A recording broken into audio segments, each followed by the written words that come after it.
our final speaker this evening has been waiting very patiently is Patrick Drake, who's head chef and co-founder of HelloFresh, which is the UK's leading recipe box service. Now, I know Patrick started his career as a lawyer, but his love of food meant that whilst colleagues discussed business deals over lunch, Patrick headed to the fine dining kitchen of the law firm he was working at the time to help out with the chefs. He couldn't keep away. And by night, he'd be changing pinstripes for chef whites in the back of the cab. And eventually, Patrick decided to give up on the rat race and has never looked back. So, ladies and gentlemen, before he plans to escape to the nearest kitchen, please give a very warm welcome to the head chef and co-founder of HelloFresh, Patrick Drake.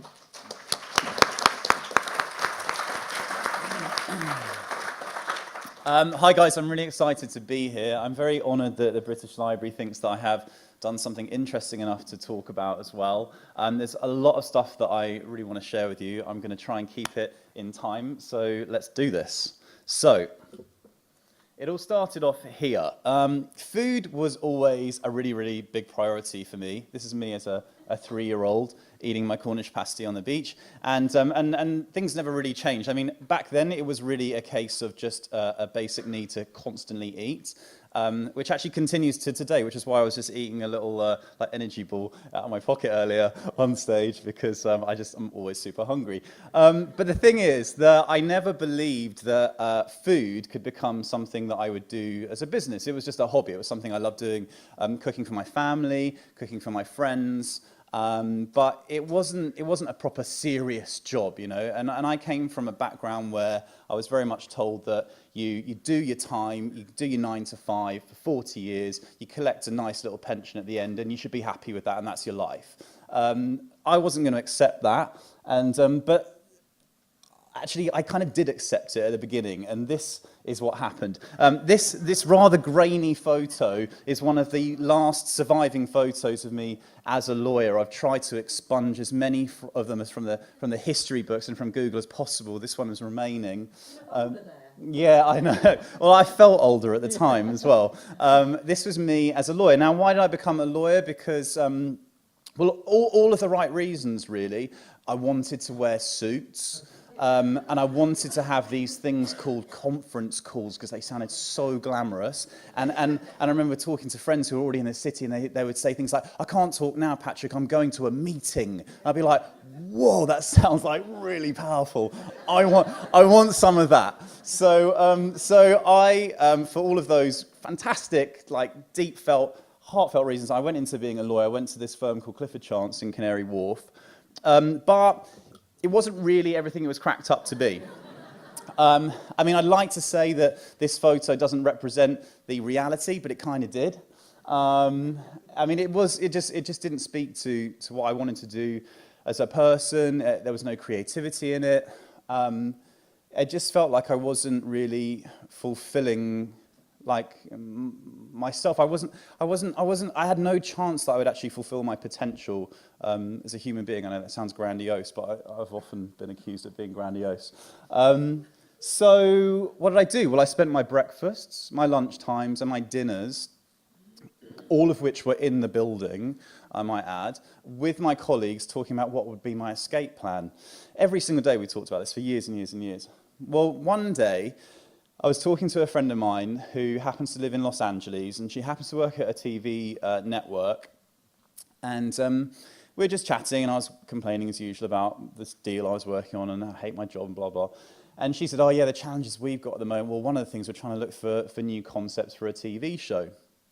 And I said, "Well, I've got a funny idea for a cooking show." And she said, "Oh, what's that?" So I told her my idea, and that was that. And that was the end of the conversation. It was just another fantasy. But a week later, she called me up and she said, "Patrick, you won't believe it, but the people at the station here, they love your idea, and they think that we should film a pilot.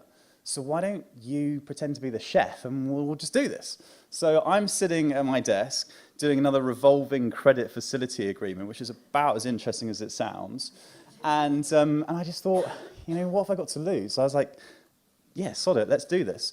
So I put the phone down, went on the internet, bought myself a flight to Los Angeles for 10 weeks' time, and I thought, right, I've got 10 weeks to become a TV chef, essentially. I can do this. I can totally do this. I've never been on camera in my life, but I know I'm going to practice. It's going to be fine. So I went home and I started practicing. I practiced talking out loud about everything that I did.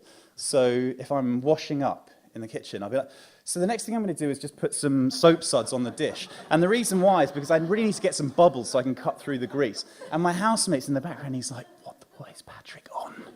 Like, he's lost his mind.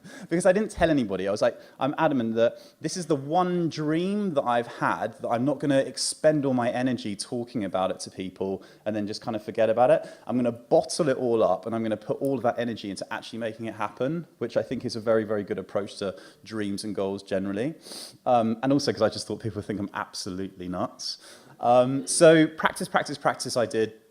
Even if I'm shaving, the reason I'm shaving in this direction is because I go against the grain. All this kind of stuff. So, 10 weeks later, I fly to Los Angeles. The next thing I know, I'm in front of an entire studio full of cameras, lights, director, producer, runner, all of this stuff. They're all here for me.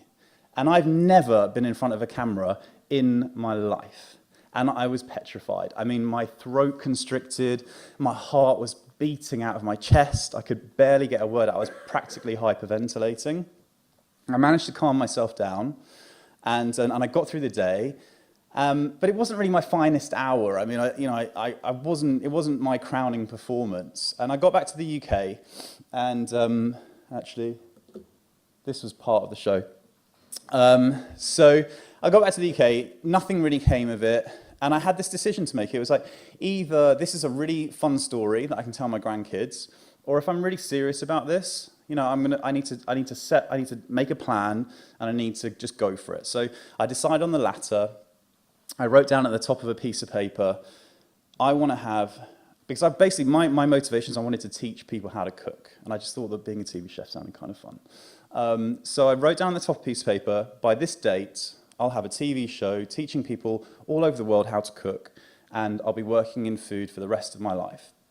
And then underneath that massive lofty goal, I wrote down about 7 steps, smaller steps, which were kind of achievable if I was willing to really put the work in. And there were things like learn from anybody who will teach you, study cookbooks, start a YouTube channel so that you can practice being in front of the camera, all that kind of stuff. So I started going through it, and as you heard earlier, that entailed at lunchtimes leaving my desk, just saying, I'm just going for a sandwich. And I got to the 30th floor of my building. I would follow the chefs around, help them out during lunchtime, basically making salmon en croûte for clients who are expecting to get a contract out of me, but they're actually getting their lunch. And then I go back to my desk as if nothing had happened. Oh, good lunch? Just a Pret sandwich, yeah, it's the usual. And that was that. So eventually, doing that lunchtimes, cooking in restaurants after work, cooking in restaurants at the weekends, all for free, I decided if I really want to do this, then I have to take away the safety net and I have to really go for it. So I went into my boss's office and I said, I'm quitting. He said, it's not surprising that you're going to quit. I didn't really feel like your heart was in it. You're going to go to another law firm. You're going to go to a bank. And I said, actually, just before I came in, I sent you a link to something from my BlackBerry on YouTube, something I did in LA a few months ago. So this opened up, and this is the title sequence to the show, in which, in one scene, I may or may not have been running down a beach topless, because it was like there was kind of this Baywatch vibe going. And so he obviously just looked at me and said, oh my God, Patrick, I didn't know you did drugs. And then that video kind of went viral in the building amongst the secretarial pool, and things became kind of awkward after that because people thought, this guy's literally gone off the deep end. And so I left. And that's when I really plunged myself into cooking full time. And there are so many twists and turns and stories I could tell, but I don't have the time. But cut to almost 5 years ago, this happened in my living room. So we had decided that we would start this business called HelloFresh, which is a recipe box service. Back then, it wasn't a recipe box service, it was a recipe bag service. And this was 2 of the first bags that we sent out in our second week of existence in January 2012. And we hand-delivered them to the only people who had even heard of us, which was our parents and our friends, the only people who would even humour this ridiculous idea that we'd had. And we delivered it in bags, and that label was printed in the print shop around the corner from my house in Old Street. And the logo, which we were using until about 3 months ago, was from clip art. So, anything goes. So, we went from that, which was 10 bags of shopping, to last month delivering 8.5 million meals globally, 9 countries. So it's a massive growth. And what I wanted to just finish with is to just quickly rattle through 5 things which I've learned along the way and which hopefully you'll get some benefit from. So the first one is don't forget the mission. Now, I think that when people start a business, it's very easy to get wrapped up in the operations of the business. I've got to deliver the product. I've got to make sure I make sales. I've got to make sure I improve the product, all of this kind of stuff. But it's very easy to forget your mission, like your big why, as Simon Sinek would say, and that's an amazing TED Talk that you should all watch. If you don't concentrate on the mission and the internal culture and why you're there at the very beginning, you might not notice it for the first year, the first couple of years, but trust me, that will come home to roost when your staff numbers get bigger, and suddenly you'll have a whole group of people who feel kind of directionless and there's no passion there. And I've seen that in other companies where they just focused on the operational side and then they had to catch up on this later. We don't have to catch up on this because from the very beginning, our mission was we want to change the way people eat forever. And we are always talking about that. So make sure that you bear that in mind. Recruitment. So this is great. Type A people hire type A people. Type B people hire type C people. So when you're thinking about who your business partner is going to be or who your next hire is going to be, make sure that you're hiring somebody who is as good as, but hopefully better than you. The thing is, what type B people will do is they will hire people who are not as good as them because they're afraid they're going to get shown up and they're going to lose their job and they're going to be usurped and all this kind of stuff.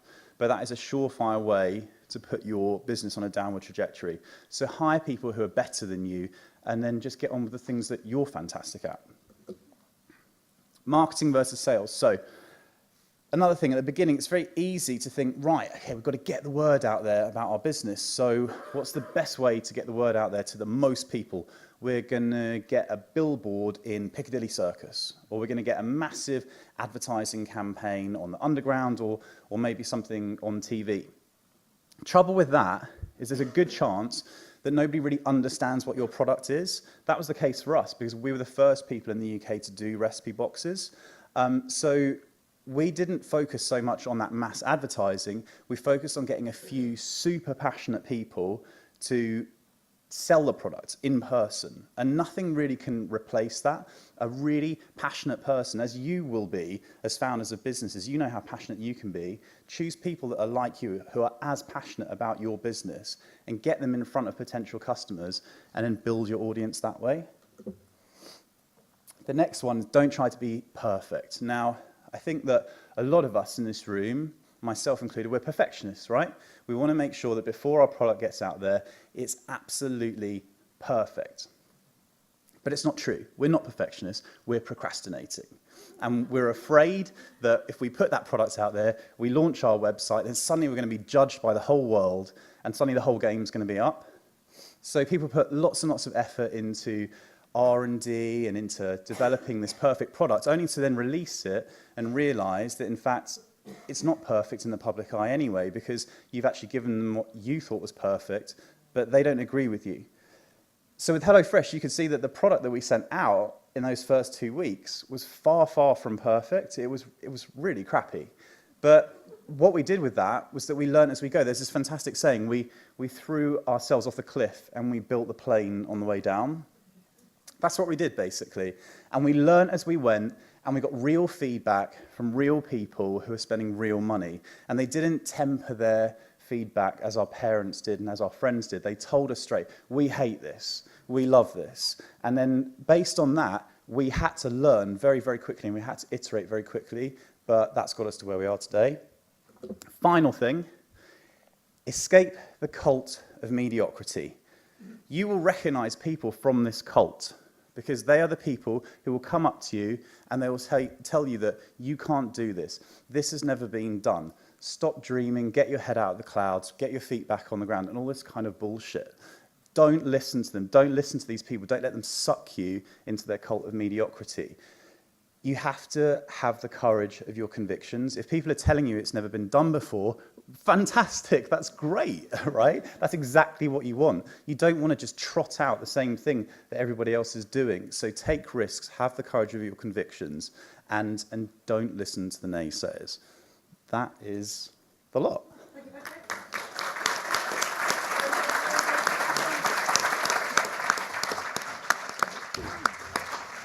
Thank you very much, Patrick, indeed. I know it's an incredibly successful business. Before we look at the numbers, the recent numbers, just interestingly, 68 countries your TV programme is aired at the moment.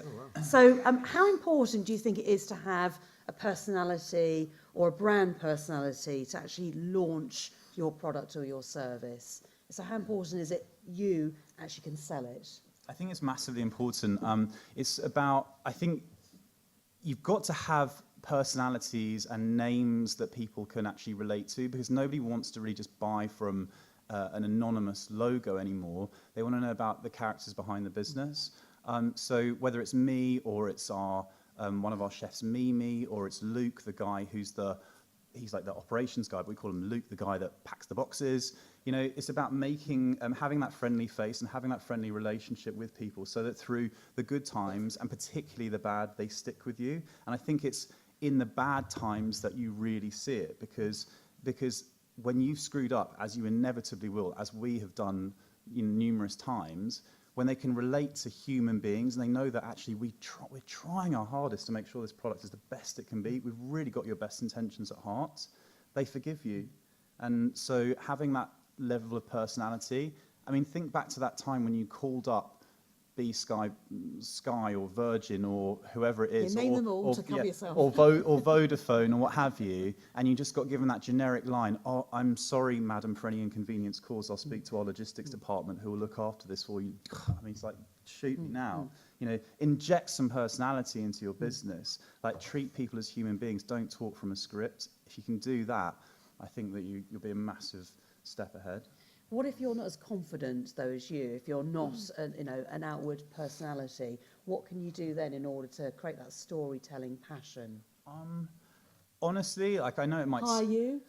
No, it might seem it, but in fact, Sid and I were talking about this before. I was petrified of public speaking until a couple of years ago, and I just decided I had to force myself to sign up to as many talks as I could, just to snap myself out of it. You can train yourself out of it, and if you can't train yourself out of it, well, you should try anyway, like, seriously, because anyone can do it. I was literally like the worst person, but as I say, in choosing the people that you work with, if you don't have that particular skill set, don't worry about it. Choose somebody who does, because here's the thing: you can spend like you can spend the majority of your time trying to take something at which you are a 5 to get yourself up to a 7.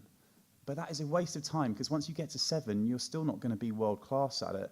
Take what you're already a 9 at, put all of your time into making yourself an 11, and for the things that you're not so good at, get other people involved in the business. You can't be all things to all people, so get a really diverse team.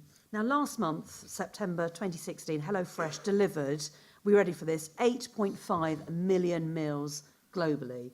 So I know that figure has gone up. Is it doubled since last year? Yeah, I think so, yeah. So just tell us. I know he did say actually earlier that numbers is not your thing. I mean, the scale of 11, you've gone off the scale already as well. So where do you see HelloFresh going next? I mean, do you think the concept still has plenty to grow? Oh, we've got so many exciting plans. I mean, the growth trajectory's been really fantastic, but every single time somebody joins HelloFresh, I talk to every single person who joins and give them like a 20-minute talk about the origins of the company, our mission, our culture, our values, and where we're going. And I always say to them, I know that coming in now, you might feel as though like we're already quite far down the line and your contribution's not going to be that great, but trust me, as far as we're concerned, we're just at the beginning of this journey and you're part of that and you can have a massive influence on that journey. In terms of exactly what we'll be doing, I think there's room to get into we just want to do what we're doing currently a lot better. We want to make sure that our deliveries are better. We want to make sure that the quality of the produce is always perfect, that our customers have more choice as well over the meals that they're having. And yeah, just essentially like taking what we've already grown very quickly and just making sure that it's absolutely perfect. And then we'll start thinking about how we add on. And Patrick, it's very nice of you to provide a meal for everybody tonight. Is that? Oh no, is it not? Oh, sorry. I think it's one box in the prize. Okay. Oh, sorry. I misread that. There you go. Patrick, everybody. Thank you, Patrick.